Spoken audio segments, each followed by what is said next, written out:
கிறிஸ்துவுக்குள் மிகவும் பிரியமானவர்களே, மனிதன் எவ்வாறு தோன்றினான், மனுஷன் எங்கிருந்து வந்தான்பா அப்படின்னு சொல்லி ஒரு கேள்வியை கேட்டோம்னா நிறைய பேர் சொல்லுவாங்க, மனிதன் குரங்கிலிருந்து வந்தான். இதுதான் இன்னைக்கு நிறைய பேருடைய எண்ணங்களிலே ஓடிக்கொண்டிருக்கிற ஒரு சிந்தனை. உண்மையாகவே மனித இனம் தன்னை விட படைப்பிலே தாழ்வான ஒரு குரங்கிலிருந்து உருவானதா? வேதம் என்ன சொல்கிறது? ஆதியாகமம் 2ஆம் அதிகாரம் 7ஆம் வசனம். தேவனாகிய கர்த்தர் மனுஷனை பூமியின் மண்ணினாலே உருவாக்கி ஜீவ சுவாசத்தை அவன் நாசியிலே ஊதினார், மனுஷன் ஜீவாத்மாவானான். மனுஷன் ஒரு தாழ்வான உயிரினத்துல இருந்து ஏதோ ஒரு விபத்தினால் பலவித பரிணாம மாற்றங்களினால் உருவானான் என்று சொல்வதற்கும் பரிசுத்த வேதாகமும் மனிதன் எவ்வாறு படைக்கப்பட்டான் என்பதை குறித்து கூறுவதற்கும் எவ்வளவு வித்தியாசம் இருக்கு பாருங்களேன். தேவன் மனிதனை சிருஷ்டித்தார். பிரியமானவர்களே, இந்த உலகிலே நீங்களும் நானும் ஒரு விபத்தினால் உருவானவர்கள் அல்ல. We are not here because of an accident. We are not here because of a chance. ஏதோ இயற்கையில் ஏற்பட்ட ஒரு மாற்றத்தினால் உருவானவர்கள் நாம் அல்ல. மாறாக கடவுள் நம்மை நேர்த்தியாக தன்னுடைய அறிவு கூர்மையினால் உருவாக்கினார். கடவுள் நாம் இந்த வாழ்வை அனுபவிக்க வேண்டும், அவருடைய படைப்புகளை மகிழ்ந்து அனுபவிக்க வேண்டும் என்பதற்காக நம்மை படைத்திருக்கிறார். நோக்கமற்றவர்களாய் நம்மை படைக்கவில்லை. கடவுள் ஒரு நோக்கத்தோடு நம்மை படைத்திருக்கிறார். இந்த உலகத்திலே நம்முடைய ஜீவன், நம்முடைய சுவாசத்தை நம்ம கடவுளிடத்திலிருந்து பெற்றுக் கொண்டிருக்கிறோம். வேதம் சொல்லுது, ஜீவ சுவாசத்தை அவன் நாசியிலே ஊதினார், மனுஷன் ஜீவாத்மாவானான். இப்ப நம்முடைய உயிர் கடவுளிடத்திலிருந்து நமக்கு ஒரு அருள் கொடையாக கொடுக்கப்பட்டது. It is a gift from God.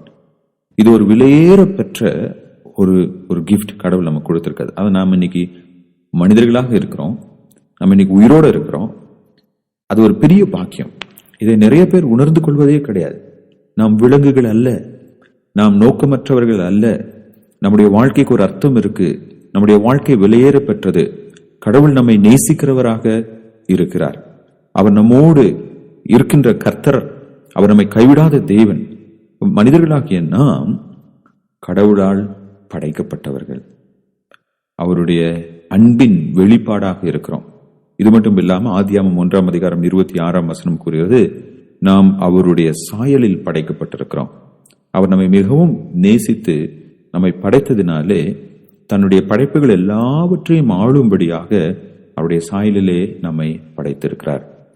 எனக்கு அன்பானவர்களே, இந்த உலகத்தில் இருக்கிற ஒவ்வொரு மனிதனும் மனுஷியும் விசேஷமானவன், விசேஷமானவள். இன்னைக்கு இந்த உலகத்துல ஜாதி, மதம், மொழி, இனம், நிறம் என்று பலவித பாகுபாடுகள் இருக்கு. அதை பொறுத்து இவங்க எல்லாம் இந்த ஜாதியை சேர்ந்தவங்க, அவங்க உயர்ந்தவங்க, இவங்க எல்லாம் இந்த ஜாதியை சேர்ந்தவங்க, இவங்க தாழ்ந்தவங்கன்னு சொல்லி மனிதர்களை பிரித்து பார்க்கிறார்கள். ஆனா கடவுளுடைய பார்வையில் அப்படி கிடையாது. ஒருவன் எந்த நாட்டில், எந்த இடத்தில், எந்த குடும்பத்தில், எந்த மொழி பேசும் மக்கள் இனத்தில் அவன் பிறந்திருந்தாலும் அவன் தேவனுடைய சாயலில் சிருஷ்டிக்கப்பட்டவன். அவன் தேவனுடைய ஜீவனை தனக்குள்ளாக கொண்டிருக்கிறவன். அவன், அவள் விசேஷமானவன், விசேஷமானவள். There is no discrimination in humanity. இந்த உலகில் உள்ள மனிதர்களுக்குள்ளாக ஏற்றத்தாழ்வுகள் இல்லை, பாகுபாடுகள் இல்லை. ஒன்றான மெய்தேவன் எல்லாவற்றையும் எல்லா மனிதர்களையும் சமமாக படைத்தார். நாம் தேவனால் உருவாக்கப்பட்டவர்கள். இப்ப மனிதர்களாகிய நாம் அந்த கடவுள் இல்லாம நம்முடைய வாழ்க்கையில ஒரு முழுமையான அர்த்தத்தை பார்க்க முடியாது. அந்த கடவுள் தான் நம்முடைய வாழ்க்கைக்கு அர்த்தம் அளிப்பவராக இருக்கிறார். எனவே நாம் அவரை தேடுகிறவர்களாய், அவரை கனப்படுத்துகிறவர்களாய், அவருடைய வார்த்தைக்கு கீழ்ப்படுகிறவர்களாக இருக்க வேண்டும். ஆனால் பரிதாபமான ஒரு நிகழ்வு, இன்றைக்கு இந்த உலகம் கடவுளை மறந்து கடவுள் இல்லாமல் செயல்பட முயற்சிக்கிறது. அதுதான் இந்த உலகத்தில் இருக்கிற எல்லா பிரச்சனைக்கும் மூல காரணமாக இருக்கிறது. ஒன்று, கடவுள் யார் என்று அறியாமல் கடவுளை குறித்து தவறான கருத்துக்களினால் இந்த உலகம் வழிநடத்தப்படுகிறது. அது பிரச்சனைக்கு காரணம். இன்னொன்று, கடவுளே இல்லை. ஏன்னா நிறைய கடவுளை குறித்து தவறான கருத்துக்கள் இந்த உலகத்தில் இருக்கிறனால கடவுள் இல்லைன்னு சொல்லிட்டோம்னா எல்லா பிரச்சனையும் தீர்ந்துரும்பா அப்படின்னு சொல்லி நினைக்கிற ஒரு கூட்டம். இது ரெண்டுமே தவறுங்க.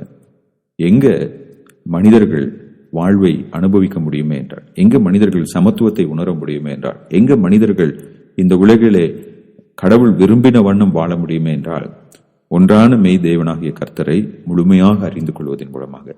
அவரே நம்முடைய சிருஷ்டிகர், நாம் அவருடைய சாயலில் சிருஷ்டிக்கப்பட்டவர்கள். அவர் அவருடைய ஆத்துமாவை நமக்குள்ளாக கொடுத்திருக்கிறார் என்பதை நாம் உணர்ந்து அவரை பற்றி கொள்ளும் போது இந்த உலகம் சொர்க்கமாக மாறும். இந்த உலகம் இனிமையான ஒரு இடமாக மாறும். நம்முடைய வாழ்க்கை இனிமையானதாக மாறும். அப்படிப்பட்ட ஒரு இனிமையான வாழ்க்கையை தேவன் நமக்கு கொடுப்பாராக.